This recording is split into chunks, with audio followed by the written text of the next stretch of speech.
You're turning professional and you're boxing, let's say, York Hall on a non-televised fight. You have to sell tickets to earn any money, but you have to cover the wages of your opponent as well. So if you don't have the ability to be able to sell enough tickets, you effectively have to pay to fight. A far cry then from Jake Paul facing Mike Tyson in 2024, when the purse was reported to be around £48 million. But the vast amounts of cash lining the top dog's pockets isn't the norm in a typical fight. Let's say you're lucky and you get between 5 and 10 grand. You're going to get 10 grand max for that. 10% goes to the trainer, 25% goes to the manager. Then we've got the tax man to pay as well. So we're cutting that money in at least half. So now you've got 5 grand for a 10-week camp. So you're talking about a guy here earning, he might be clearing 500 quid a week. How do you support a family on that? So boxers chase the dream. And, you know, there's probably 2% of them that actually make it. So say you do make it and you start to rise up the ranks. Strikers Boxing, a training academy, says the mid-tier fighters can earn more, somewhere between £10,000 and £50,000 a fight, depending on record, profile, opponent and popularity of weight class. It's only at the top level does the real cash start flowing in, with the top-tier professionals, i.e. those going for titles, earning 6 figures a fight. Something else you'll have heard of is the terms prize fighter or journeyman. A prize fighter is, as it sounds, someone who picks up fights where they can and gets a nice big check if they win. Journeymen are the fighters who take on up-and-comers, effectively used for experience in the ring. Even if they're going up against the real prospects, a young Anthony Joshua, for example, these guys will be lucky to earn more than 10 grand. So the average boxer isn't as rich as you'd think.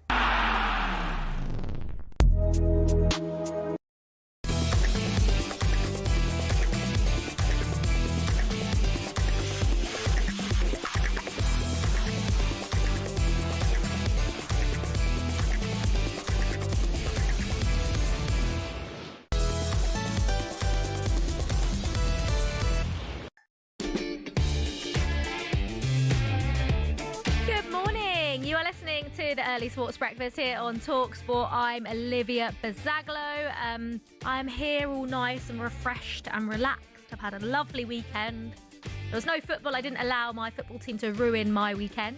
Stayed in a little Airbnb for the weekend, actually, which we might get into in just a second. I'm with you until 6 a.m. and then you are in the hands of Jeff Stelling and Ali McCoy for talkSPORT breakfast. Nick's with me in the studio. Nick, what's coming up on the show on the next hour? Well, we'll start with the Premier League title race. We're 9 games in. Is it starting to take shape? Can you look at the table after 9 games? We'll get into that. We'll hear from Vitor Pereira after a confrontation with the Wolves fans after that late Burnley defeat.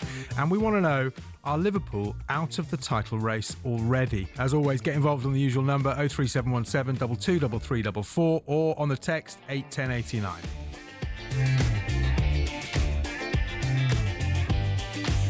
Oh, Liverpool out of the title race already. But before we get into the football, how was your... I suppose you actually went to watch football. Saw some awful stuff on Saturday. Yeah. I mean, to be fair to Mitcham and Tooting and Mitcham United, you know, they are in about the 10th step, I think. They play in the the Combined Counties Southern Premier Division. I saw them play out a 0-0 with Camberley FC. Nice. 0-0, nice, yeah. It was the first time I'd got down to the nearest team to my house. Yeah. I've been meaning to go and see them, and it was great. Like, nice, you know, nice pints, nice burgers, good atmosphere, quite a lot of people there. You had the few kind of Tooting and Mitcham ultras as well that swap ends when the teams change. Are you going to go again? Definitely, 100%. Yeah, even though you said it was awful. It was the football. Football was the worst part. I got home. Yeah, it really was. I got home and then you realise I saw a bit of Liverpool, Brentford, and I was like, you realise how good these boys actually are. I mean, you are comparing the Premier League to whatever league. Of course, yeah.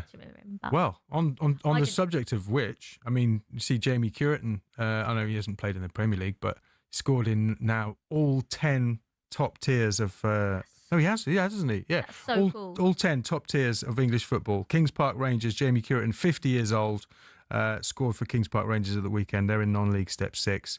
So massive shout out to Jamie Curtin. Yeah, that's unreal. I had a weekend of no football, Nick, and it was. Were you stuck up a tree somewhere? It was so great. Yeah, stayed in an Airbnb for the weekend. Had like a sauna, a hot tub. Basically, I did it with like my best friends, and they a lot of them have got kids. Yeah.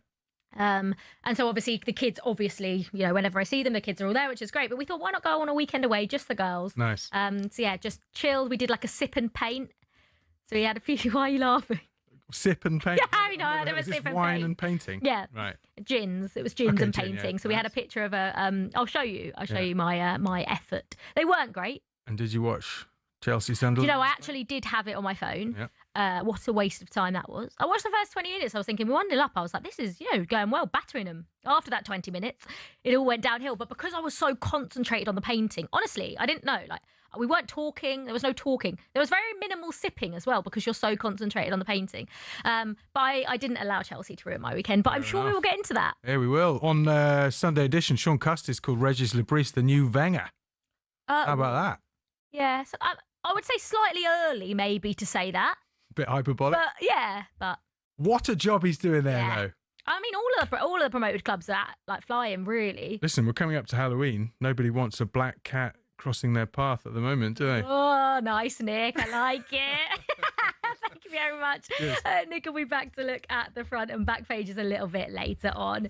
But like Nick said, we are now 9 games into the Premier League season and the title race is starting to take shape.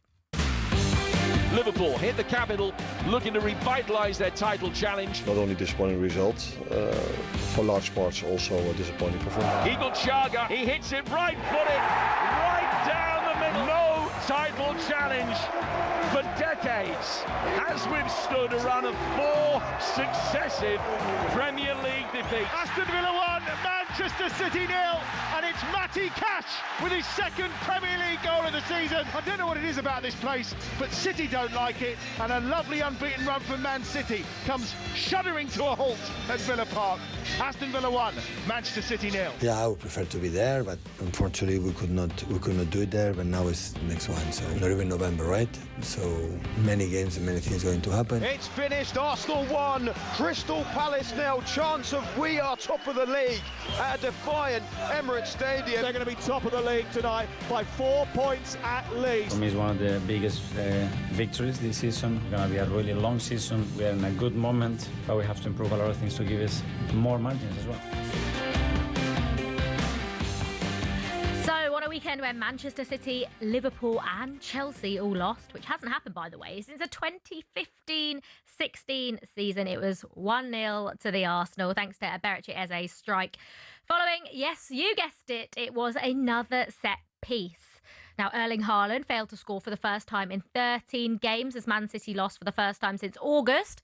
Jamie Vardy's record is still intact. I did think that Erling Haaland might break that record for scoring in consecutive Premier League games, but don't worry, Jamie Vardy. It is safe for another, well, I suppose safe for now, unless he scores in the next 11, but you never know. Villa beat City 1-0 at home. That's 3 consecutive seasons, by the way, that Villa have beaten City at Villa Park. It leaves Pep's side 8 points off Arsenal, but Guardiola's just reminding everyone it is still very early days. I was 8 or 9 a few months ago, so yeah, I would prefer to be there, but yeah, unfortunately we could not do it there. But now it's the next one, so we are in not even November, right? So many games and many things going to happen. It's try to be stable, no injuries, and people come back. And I see many things that I like. As for Arsenal, then, after years of coming second, the fans are starting to believe. Anthony, the Gunners fan, called Natalie Sawyer and Alan Pardew on Final Word with a rather bold call. I'm going to go out and say it's as far as it's ours to lose. Okay. It's Arsenal's to lose. Mm-hmm. Arteta has had the backing in the summer. He's now got the squad depth. We've got results more recently, whereas, say, last season, the West Hams, the Newcastle, Crystal Palace, we dropped points against. Whereas this season, we've grounded out a result. Today wasn't pretty by any standard. But at the end of the day, we've kept another clean sheet. We've got another 3 points, and we're starting to pull clear. I mean, Anthony, the Arsenal fan there, I think he's probably thinking what a lot of Arsenal fans are thinking. I don't think Arsenal are going to score many goals. I think the 1-0s, maybe the 2-0s are the way Arsenal's going to go, but their defence is so unbelievably solid. It was another clean sheet. I'm not worried about Chelsea's goal record just yet. Come back to me in like March if you're still in with a shout, and then I might be a little bit worried. but they have only conceded 2 shots on target in their last 4 games. That defence is very, very impressive. But on the flip side of that, they're 17th in the Premier League for goals scored from open play. But Arsenal fans are quite sensitive to this, and I don't understand why, because Arsenal have done the nice football, playing lovely football under Mikel Arteta. And where did it get them? It got them to 2nd. And now it almost is like, okay, well, let's build off that solid defence and maybe not be as prolific going forward. But you're winning games. You are winning games. You're 4 points clear at the top. You're 6 clear of City and you're 7 clear of Liverpool. Why do Arsenal fans care if you play boring football? Because it looks like right now, 9 games in, that Arsenal are going to bore their way to a Premier League title. But it doesn't matter. If I was an Arsenal fan, I would not care. I just want to win games. It's about winning games and being top of the league. And I'm sure if you asked any Arsenal fan out there, would you rather play nice football and come 2nd, or would you rather play boring football, win 1-0 every week and finish top of the league? I think I know my answer to that. And Abere Eze as well. I love Abere Eze. I love everything about him. I think he's an unbelievable player. And it was obviously, I think it was written for him to score against Crystal Palace. I always thought that was going to happen, but I thought it was classy from him, classy from the Palace fans as well, which I expected nothing more than from them because of what Eze's done for them and what they've done for Eze. Clapping him off when he got substituted, I just thought it was brilliant. All round, Arsenal are flying at the moment, but are Liverpool out of the title race already? Arne Slot's team have now lost 4 Premier League games in a row. Only the bottom 3 have a worse record over the 6 game. I did not see this coming, right, after Liverpool's start to the season. Obviously, it was Palace, Chelsea, United and now Brentford, and Villa and City are their next 2 fixtures. On Week at Breakfast, Tony Cascarino says the worrying thing is Manchester United look better than Liverpool right now, and he struggles to see where the solution is going to come from. The manager's spinning plates. And when you get that scenario of you've got a number of transfers that come through the door, and we only see the effects of when they're on the pitch. But there's also scenarios that do happen at football clubs, because I've been in it myself, where transfers that happen, have they settled in within the camp, in the dressing room, on the training ground, settled in with a group, because when you do a lot of transfers, most of them have got to work if you're going to even, Liverpool have gone from a team that were very stable last year with nothing happening to doing loads of business, and it's all over the place. It feels like you're spinning plates with everything, every position. Yeah, what is going on at Liverpool? That was Tony Cascarino on their dilemmas that are going on at the moment. I know we're only 9 games in, but obviously, like I said, the gap between Arsenal and Liverpool is 7 points. And that does feel like quite a big gap already. And that's obviously including Liverpool beating Arsenal earlier on in the season. But Liverpool fans, get in touch. 03717 22 33 Are you out of the title race already? Can you see yourselves beating Villa, beating City over the next couple of games? You can text us as well, 81089. Right, from one end of the table to the other now, as Vitor Pereira responded to chance of sacked in the morning as Wolves lost 3-2 at home to promoted Burnley. Let's have a listen to what Pereira said about the chance after the game. I know it's football. I have a lot of experience in my career. 2 months ago, they sing my name because in the last season, if we are in the Premier League, it's because we did a fantastic work together to keep the club in this league. But this is football, and I know that if we win the next 2 or 3 games, everything change. Everything change is the frustration of the result. The reaction in the end is the frustration of the result, and I understand. Sorry about the audio on that clip there. We'll try and get that sorted. But that was Vitor Pereira talking about or responding to chants of fans saying you're singing, you're getting sacked in the morning. Wolves obviously gave Pereira a new 3-year contract. And then, they can't buy a win. They're the only team in the top 4 divisions in English football without a win so far. Meanwhile, all the promoted sides won this weekend. That hasn't happened since the 2021 season, leaving West Ham in the bottom 3 alongside Wolves and Sean Dyche's Forest. On Final Word, Alan Pardew said West Ham and Forest can battle back up the table, but it's not looking good for Wolves. it's a strange thing, the Premier League. Usually, if it was a promoted team in that position, sitting with 0 wins, I would say almost definitely they're not going to get. Because what happens when you get promoted, the board kind of think, oh, okay, maybe we'll take the hit of going down and keep ourselves really financially strong and come back through the Championship again. Maybe Ipswich had that kind of feeling. I had that feeling about Ipswich a little bit last year.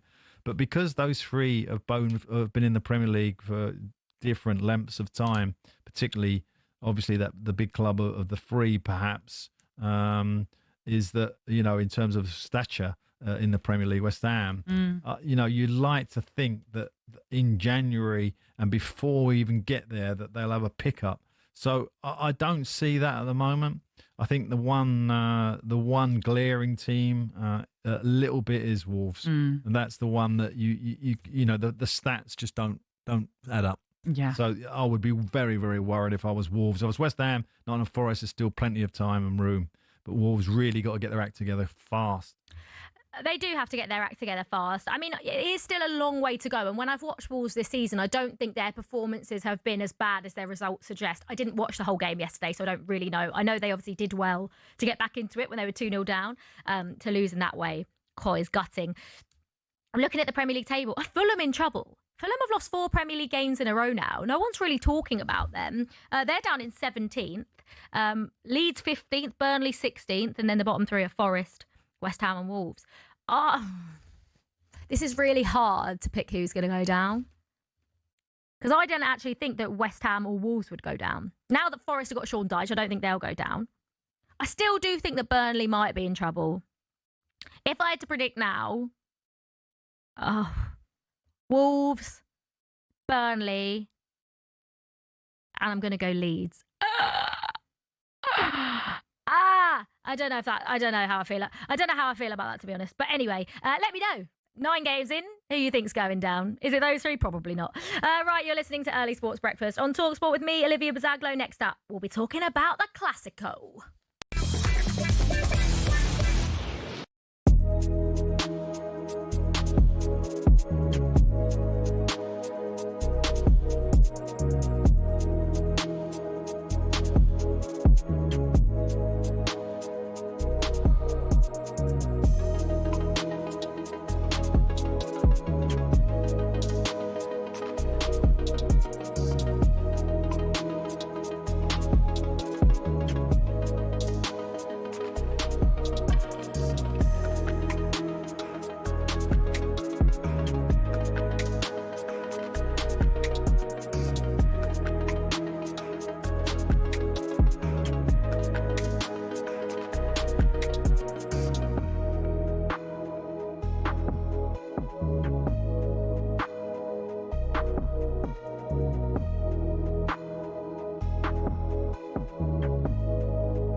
Olivia Buzaglo, and this is Early Sports Breakfast here on talkSPORT. It's Monday morning, 5:21. We're building up to talkSPORT Breakfast with Jeff Stelling and Ali McCoy. Right, some of your headlines this Monday morning.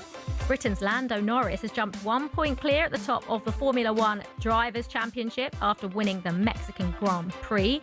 He dominated the race, having started from pole position, finishing ahead of Charles Leclerc, with title holder Max Verstappen coming third. Celtic's Scottish Premiership title defence took another blow as they lost 3-1 to leaders Hearts. They now trail the Edinburgh club by 8 points. Rangers got past Kilmarnock by the same score in their first top-flight match under new boss Danny Roll. And Jude Bellingham starred for Real Madrid as they beat Barcelona 2-1 in the first El Clásico of the season. The England midfielder set up Kylian Mbappe for the opening goal before scoring the winner just before half-time. talkSPORT's European football expert Andy Brassel told Danny Kelly on Trans-Euro Express Bellingham and Mbappe have built a strong on-pitch relationship.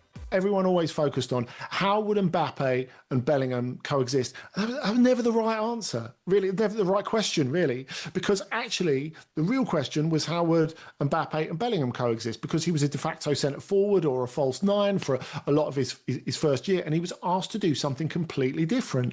And part of how he built his strength of personality and his popularity, his enormous popularity with the crowd at the Bernabeu, was due to the fact that he did that, and he didn't quite feel like himself for a lot of last season. Now, what they've managed to do in the last couple of games, this started at Getafe last weekend, they've got him in a place where he can take up lots of advanced positions. And I know you can say the winning goal against Juventus is just a tap-in that he can't miss after brilliant play by Vinicius Junior, which is true. But what's also true is he's in that position to score the goal because he could miss it if he was 20 yards away, couldn't he? Yeah, exactly, that's the whole point. Exactly. Yeah, and it was the same today. The same today. Yeah, unbelievable from Jude Bellingham and Real Madrid. That was quite nice. It all kicked off at the end, didn't it? They were coming for Lamine Yamal, which was interesting, but they had the last laugh there. For more on all the stories, you can go to talksport.com. We're asking you to get in touch this morning, 81089. You can talk to me about anything you want. Within reason, obviously. How your team's got on. We're asking the question, are Liverpool out of the title race already? David's texting in saying, what can I say? The mighty Cats were better than Chelsea all over the pitch.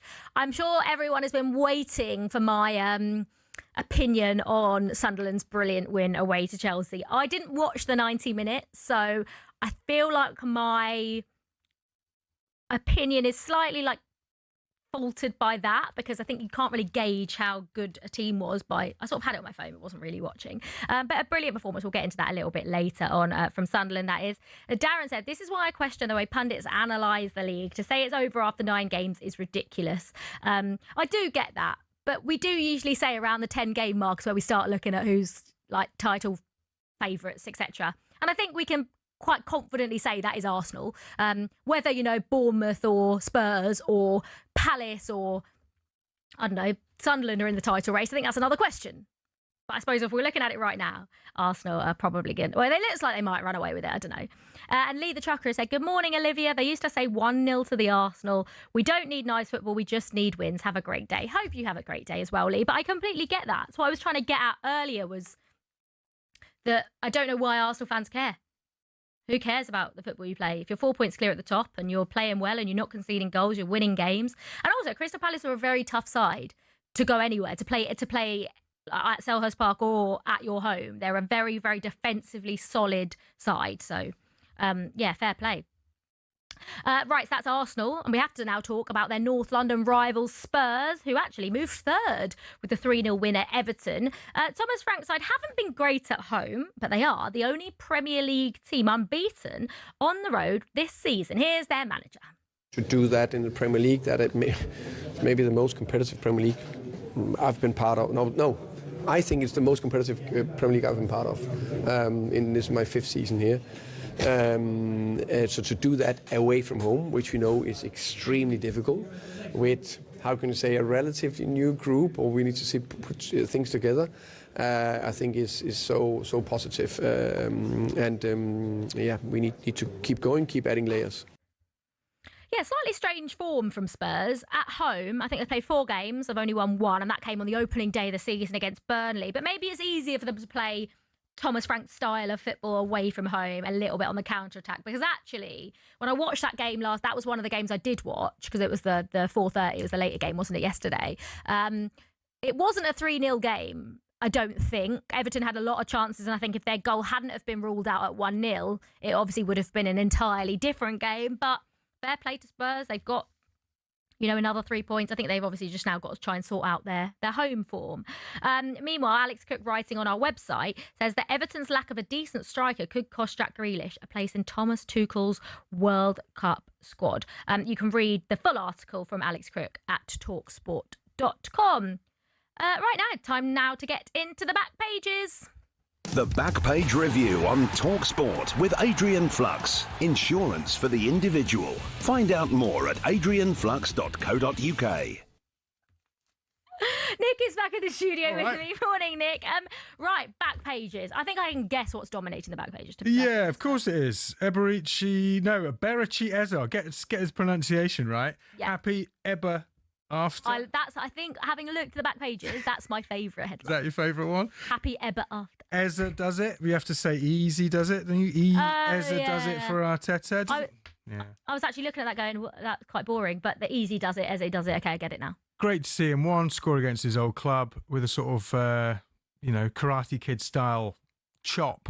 And he's a great guy, isn't he, Eze? Great guy. Happy for him. Yeah, I'm happy for him individually. Yeah. Really, I've met him a few times because he's Andrew Mensah, obviously, that came on the community, came on talkSPORT Breakfast a month back. He's his cousin, and I've worked with Andrew loads, and I've met Eze outside of work, and he is just the nicest, most normal human being you will ever meet in your life. Absolutely. And for someone like that and I know we all know how good he is, but to now be doing it in an Arsenal shirt, like in the biggest of games, like a tight game like that, when they needed someone to step up, it was him. Also, in a league full of mercenaries, it is nice to see a guy return to the team he supports, and pride in the shirt, do really well. Fingers crossed. There's more success coming down the line for him. This is quite funny. Ange's new tech arrives days after Forest's sack. This is Mike Keegan on the back of the Daily Mail. Ange Postecoglou ordered a high-tech giant touchscreen to improve preparation at Nottingham Forest, but it arrived 4 days after they sacked him. Maybe that was the key. That was what was missing. He didn't want like the Amarim magnetic one. No, he wanted the screen. And maybe that would have turned his fortunes around. Daily Mail, Royal Mail. We should probably do very quickly the big breaking news overnight. Cricket Australia finally confirmed Pat Cummins, the captain, will not be fit for the first test in Perth, which kicks off on the 21st of November. I mean, Steve Smith will lead the side. I think Steve Smith is actually a better captain. I was about to ask you, do you think that plays into England's hands or no, not necessarily? It does play into England's hands because Pat Cummins, he is the leader of a very, very successful team. He's their best bowler. Yeah. And he's also, last time Australia were in England, Pat Cummins won one of the tests with the bat. Yeah. So not only is he, he's a real talisman for the team, but you could argue that Steve Smith is a better, certainly adapting tactics on the fly. Steve Smith is probably better. So to see him come up against Ben Stokes in a real battle of wits, I think will be interesting. Yeah. We don't know whether Pat Cummins will be fit for the second test or the third test. He hasn't played since July. He hasn't bowled at all properly yet on grass. Crazy. And it takes a while for these fast bowlers to warm up to it. So very quickly, Fabio Wardley said he'll fight Alexander Usyk in his back garden if he has to. I wonder if Alexander Usyk will be up for that. We'll get a bit more Fabio. Yeah, we will, because that was a brilliant win for Fabio Wardley. Thank you so much, Nick. Always a pleasure. Nick, we're back to look at the front pages, but that was a look at today's back pages. I'm Olivia Buzaglo, and this is Early Sports Breakfast. Here on talkSPORT, up next, as we just mentioned, we will look at that huge win for Fabio Wardley against Joseph Parker.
Olivia Buzaglo. You were listening to Early Sports Breakfast here on talkSPORT. It's just gone 5:36. We are asking you this morning, are Liverpool already out of the title race? This isn't me saying yes, by the way. We're asking you guys. 03717 223344, or you can text in as well, 81089. We're building up to breakfast this morning from 6 a.m. with Jeff Stelling and Ali McCoy. Right, some of the headlines you're waking up to this Monday morning. England have called up exciting Saracens wing Noah Kalori for Rugby Union's autumn internationals. The 19-year-old is in Steve Borthwick's squad after scoring 5 tries on his full Prem debut against Sale earlier this month. Britain's Jacob Fernley has a tough start at the Paris Masters today. After coming through qualifying, he faces 12th seed Andrei Rublev. Cam Norrie, who made it to the last 16 of the Austria Open last week, takes on Argentina's Sebastian Baez.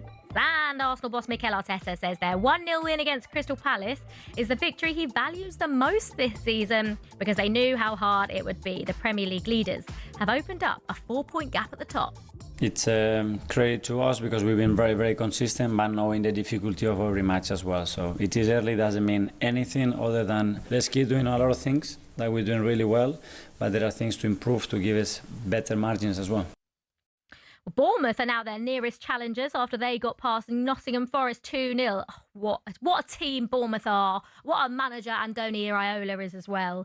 They're second, and rightly so. They've been absolutely brilliant. Are Bournemouth in the title race? Bournemouth fans, let me know. Manchester City sit just outside the top 4 following their 1-0 defeat at Aston Villa. For more on all these stories, you can visit talksport.com. We've had a few more texts coming in this morning.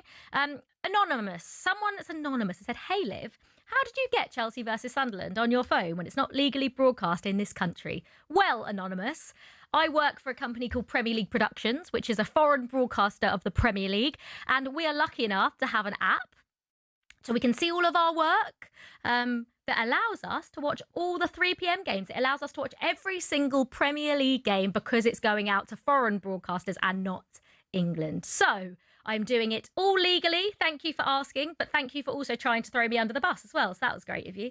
But that is how I get to watch it. Luckily, I can watch every single Premier League game regardless of what time they're on. Another anonymous said, "Morning, Olivia. Great weekend for the mighty Gunners. Looks good with us with squad depth." 100% I agree. It's the one thing I think Arsenal have over anyone. Does feel like if you take one Arsenal player out of that team, they are absolutely fine. Sam said, "Should we talk about Spurs and Chelsea results?"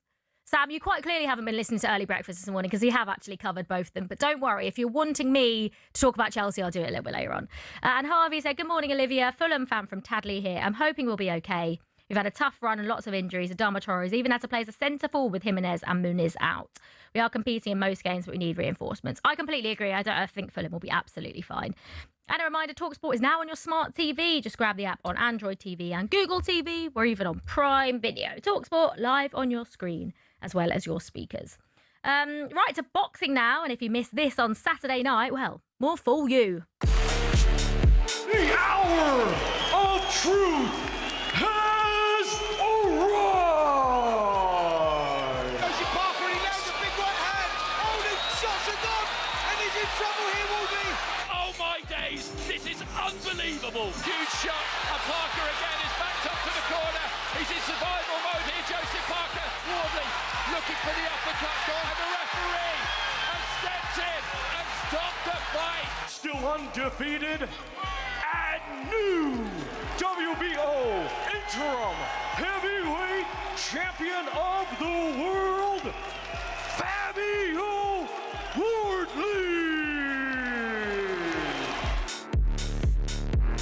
What a night it was for Fabio Wardley. I said this a couple of weeks ago when they were building up to this fight. Two of the nicest men in boxing is Fabio Wardley and Joseph Parker. I really couldn't call it, and fair play to Fabio Wardley because it sort of happened in his previous fight as well. On his way to he was losing the fight on points, but come out with a knockout on both occasions. I do think it was probably stopped a little bit early for someone that Joseph Parker, one of the most experienced fighters. He's been in the ring a ridiculous amount of times, and I just felt like he deserved a little bit more time. I don't think he thought he was done. He's obviously came out and said, he wasn't either. Thought it was a little bit of a harsh stoppage, but of course, an unbelievable win for Fabio Wardley. He was the favourite obviously, Joseph Parker was a huge favourite going into this fight. So he did cause a huge upset in this heavyweight division. He, of course, stopped Joseph Parker in the 11th round to end the New Zealanders' hopes of another world title and put himself in the frame for a shot at one of Alexander Usyk's belts. They're all after Alexander Usyk's belts, aren't they? Speaking on Sunday edition, talkSPORT, Spencer Oliver says Wardley would be a massive underdog against Usyk. But considering his record, there's always a chance.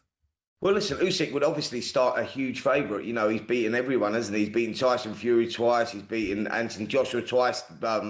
He's beaten Daniel Dubois twice. So he's cleaned up the division. But one man he has to get rid of now. There was talk of him. If he wants to do it, if he wants to continue, it has to be Joseph Parker, the informed guy. Well, Parker's just been beaten in an incredible fight where the action was insane last night. Both guys showed immense resilience and incredible courage in there. But Wardley come out the victor, and you go, he's earned his shot. So, you know, I think that it does warrant a fight with Alexander Usyk, and I think he's got the capabilities. Not saying he would win the fight, because again, he would start huge underdog, but he showed there that he's got that fighting spirit. And when you're a heavyweight and you can whack the way that he can, now, you know, he's 20-0, one draw with 19 of those 20 victories inside the distance. You go, you can't write him off.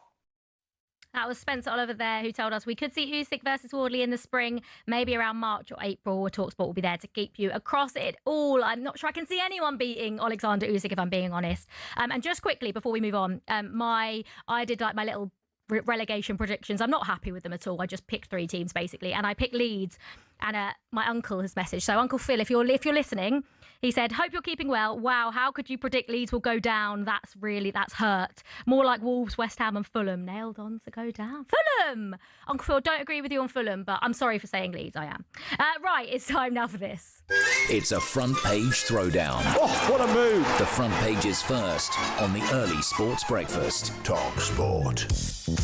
Right, Nick's back to have a look at some of the lighter stories on the front pages. What have you got for us this morning, Nick? Shout out to Uncle Phil, first of all. Huge shout out. Leeds. Massive Leeds. You say massive. The size of the team, they are huge. They are. And also, at his son's wedding, which was last year. Was it last year? It was earlier this year, actually. They played Marching On Together and had blue, yellow and white... banners? No, like the smoky things that come out with different colours. Okay. At his wedding. Nice. And I had to go inside when they were singing Marching On Together. I was like, I'm not having it. I went to uni in Leeds and I've been to Ellen Road a couple of times. Leeds is a fantastic city. Never been to Leeds. But is there a Chick-fil-A in Leeds? I don't know, is there? Because I saw that and I don't know if I'm being like... It's not one of the big draws. No, I'm sorry. Yeah, a Chick-fil-A is a big draw. Are you joking? All right. Okay. I'm going one sec. Is there? All right, you have a look at that. Well, you do. Yeah. And I'll get us. I'll crack on with the front pages. There is one in Leeds. Okay, well there we go. I need to go to Leeds for Ellen Road and for Chick-fil-A. Yeah. Also, Leeds Rhinos, unbelievable. That rugby league team there, the support they get, fantastic. Headingley cricket as well. Leeds is such a great place. Leeds. Love Leeds. Okay, so this is a bit hyperbolic from Jeremy Clarkson, but there's something in it I think is interesting. Litterers should be shot, according to Jeremy Clarkson. Now, we know he loves a bit of hyperbole, and this is way too far, but the Clarkson's farm host said, well, we did not believe in the death penalty. He would make an exception for lazy litter louts. No, it is one of the most... there is absolutely no need to litter. There's no need to litter. For me, it's one of the things that gets me the most angry, along with feet on seats on public transport, people just throwing litter in the street. We need a little bit of civic responsibility here. Yeah, I'm not sure I agree with that sort of punishment. However, I do think there should be a bigger punishment for people that litter. What would you do to them? That's a great question. I would make them go round for an hour and pick up other people's litter. Yeah, and there has to be some monetary fine. We'll go around their Isn't there a fine if you get caught? No? Or is it not? I'm not sure it's really enforced. No. You could go around their house and just throw litter through the windows. Yeah, or just cover their front garden in litter. They would soon change their tune. See what they do then, yeah. This is good. Caught my eye in the Daily Star. £28,000 for a rare film of Oasis. Never before seen footage of Oasis performing in Glasgow on the night they were discovered. It's gone for more than 28 grand. It's Liam and Noel Gallagher playing one of their first ever gigs with the bandmates at, this is a legendary venue, King Tut's Wah-Wah Hut on May the 31st, 1993. Oh. I don't know if you've ever seen any bands before they got big. I'm not. You're not big into gigs, are you? I'm not. No. I saw Kasabian literally about 2 months before. Do you remember that Clubfoot song that came out and they got big? It was the down. Oh yeah, I do know that. Yeah, you know the riff. Yeah. I saw them about 2 months before that on a bill of 3 bands, and they were the worst of the 3. No. They were awful. But now they're the biggest. Now they're huge. Out of the 3 that you saw. Do you even remember the other 2? Yes, I do. Chikinki, who have played. They've been sort of, and then the other band I cannot remember, but they were all wearing sunglasses, and they kept asking the sound guy to turn the lights down, even though they were already off. They were quite a trippy band, that one. Oh. And I think that's probably it, isn't it? Before the break, Mankind could make first contact with ET as soon as Christmas Day. Boffins have been talking about UFO sightings. Boffins reckon. There's some sightings that have been behaving like a spacecraft from another world. So you just got to keep your eye on the sky. That's all I'm saying. Yeah, always listen to Buffett. I love the word Boffin. I don't know why. Right, thank you very much, Nick. Nice one. Pleasure as always. This is Early Sports Breakfast. You're listening to me this morning, Olivia Buzaglo, with you until 6 a.m. And we'll look ahead next to the return of Super Ali McCoist.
Super Ali, ole, ole, ole. I mean, age has got nothing to do with it. I know you're 83. Well, you should know better. Hang your head in shame, lad. Vomit on his sweater already, man spaghetti. Russell Martin. I'd have preferred Bob Martin. The first question I've got for you two, who's Bob Martin? A German thoroughbred horse, Jurgen Kloppity Klopp. I think Quacky Chance killed it for me. Nailed it. And Scotland's biggest hero provides a goal at last after missing two much easier chances.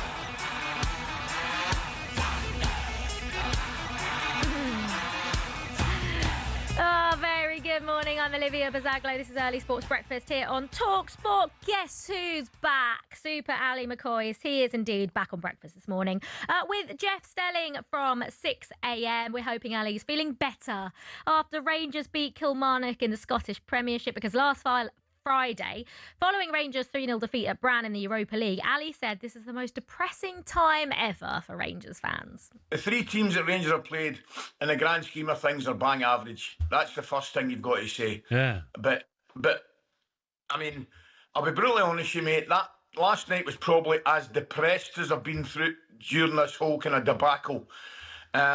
Because I actually feel for the manager.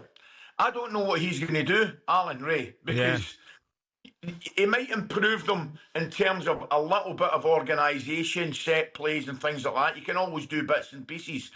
But I do not think there is anywhere near the level and improvement in that team that will be required to get them up, even get them up the league domestically, to tell you the gospel truth, lads. Well, that was Friday before Danny Röhl's first game in the Ibrox dugout ended in a 3-1 win over Kilmarnock in the Scottish Premiership. So Ali will be happy, won't he? He'll be happy. He'll be on breakfast this morning to discuss all of that and, of course, go over all 5 of Sunday's Premier League games. Right, it's competition time, and that's our biggest competition yet. So we're giving you the chance to play to win up to £100,000. It's talkSPORT's biggest cash prize ever. 100 grand, completely tax-free.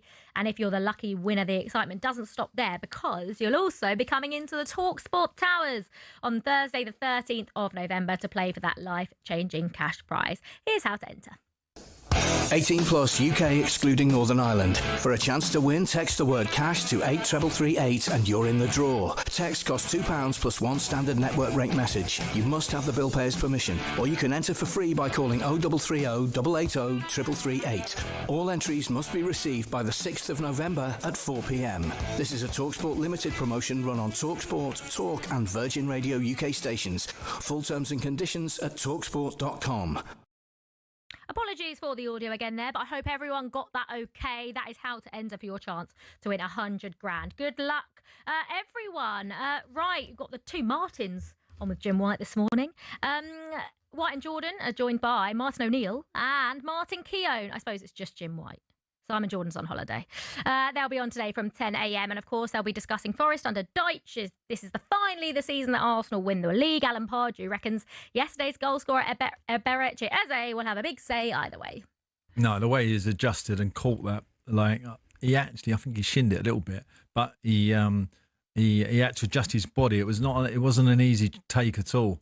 And it was a great goal. And very respectful to the Crystal Palace fans of his, that's, and everyone has an opinion about that. Should he celebrate? Shouldn't he celebrate? Well, I'm not even bothered personally, but he's just a top man, him. And I think he's going to be crucial. If Arsenal win the league, you can bet your life Eze will be a big part of it. And he played a part today. Yeah, he did. And tonight, Jason Cundy and Jamie O'Hara are back on Sports Bar taking your calls. I'm not sure if Jason's quite recovered from Chelsea losing to Sunderland yet. Immediately after the game, he had to get a bike across London and face Jamie. There's not much worse, is there? I'm fuming. Absolutely.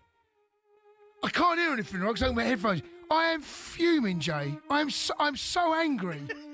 I'm so angry about that. Seriously. Absolutely. I can't hear. Come on. No. Just talk, mate. What do you want me to say? Well, just give us a debrief. You was at the game. You saw it. How are you feeling? What happened? What happened? Right. We got absolutely done. Reggie done us. Reggie, they're good. You's a garbage. I can't argue, mate. You's a garbage. Can't argue. I can hear it now. I can hear the violin. Terrible stuff.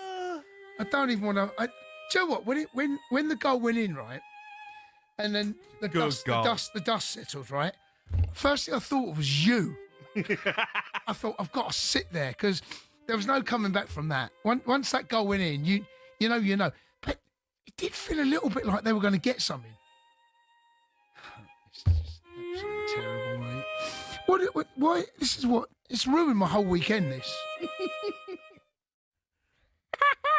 Poor Jason. I know how you feel, Jason, although I didn't watch the game. But let's not listen, it was 4 wins in a row up until then. It's just hopefully just a little bit a blip. Poor defending on the counter, poor subs. It's fine. We've got Chelsea's Carabao Cup last 16 game away at Wolves live on the talkSPORT app on Wednesday evening. Live on talkSPORT on Wednesday, it's Liverpool versus their bogey team, Crystal Palace. And Arsenal against Brighton in the Carabao Cup is live on talkSPORT 2 on Wednesday as well. We've had Mike, the QPR fan, text in this morning. He's got in touch with his Chick-fil-A order from LA earlier this year. The mac and cheese with bacon bits. My sister, Mike, is obsessed with the mac and cheese from Chick-fil-A. Chick-fil-A is unbelievable, by the way. If you haven't been, get to Leeds and go to Chick-fil-A. Right, loads more coming up on talkSPORT Breakfast today. Joining Jeff and Ali, legendary Bournemouth defender Charlie Daniels will be on, as will Ricky Lambert. He'll discuss Southampton and Liverpool's struggling starts. And 23-year-old Dutch sensation Gian van Van is on the show after beating Luke Humphries to win his first PDC title. That was Early Breakfast with me, Olivia Buzaglo. Jeff and Ali on the way.